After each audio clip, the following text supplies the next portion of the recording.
Madame le maire, chers collègues, la délibération qui nous est soumise est l'occasion de nous pencher sur la situation du commerce lillois et particulièrement celui du Vieux-Lille, dont vous savez qu'il m'est aussi cher que le patrimoine et les toilettes publiques, à chacun son inventaire à la Prévert. Outre les désordres bâtimentaires, les difficultés d'accès et l'appauvrissement de la clientèle par la crise que nous traversons, il semble acquis que la dégradation régulière de la civilité publique nuit à la prospérité des commerçants et principalement des petits commerçants dépourvus de moyens de lutte contre les incivilités.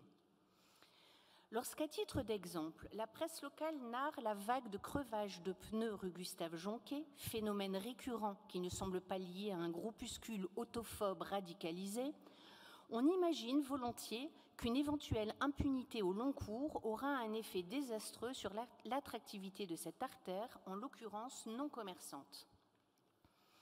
D'autres axes, cette fois mixtes, font face à la dégradation de la civilité.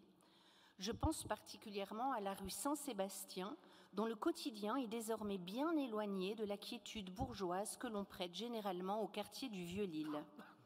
Notre collègue, M. Menot, a dûment été informé par une élue de quartier, de façon circonstanciée, de la présence depuis quelques semaines d'une personne en détresse psychologique qui dort sur un trottoir et défèque sur l'autre, sans que les déjections n'aient été nettoyées, si ce n'est par les habitants eux-mêmes, depuis la réponse adressée à la conseillère de quartier.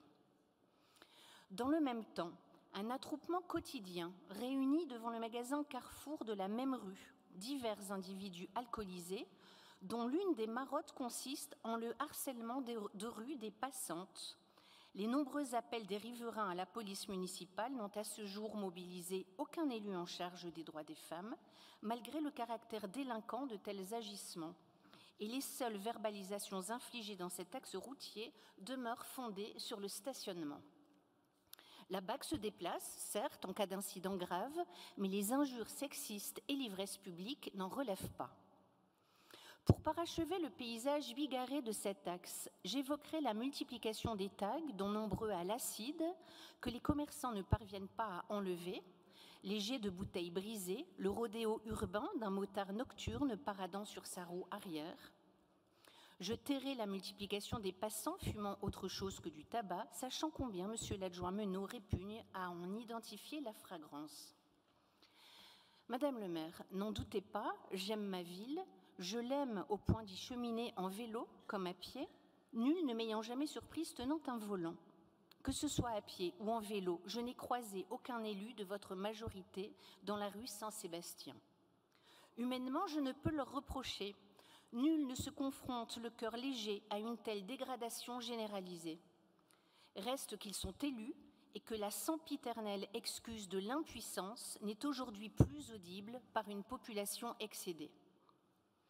Seules les rues Princesse et Royale, la Grand Place et ses artères les plus proches semblent faire l'objet d'une attention de chaque instant en matière de propreté publique, ce que déplorent les voisins qui ont le sentiment d'être ségrégés au profit d'un hypercentre touristique.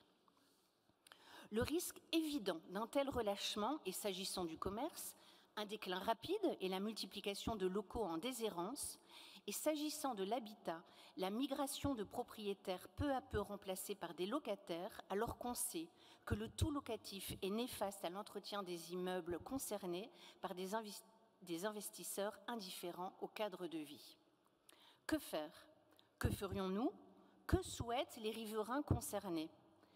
Qu'il soit demandé aux agents de la surveillance de la voie publique, les ASVP, de mettre à profit leur ronde verbalisatrice pour veiller à la civilité publique dans l'accomplissement de leur mission de surveillance et de prévention des règles relatives à la sécurité et à la salubrité publique. Par exemple, la lutte contre les bruits de voisinage, article R 571-92 du Code de l'environnement, compétence méconnue des ASVP dont on peut regretter qu'elles ne trouvent pas à se déployer dans d'autres quartiers bruyants et festifs.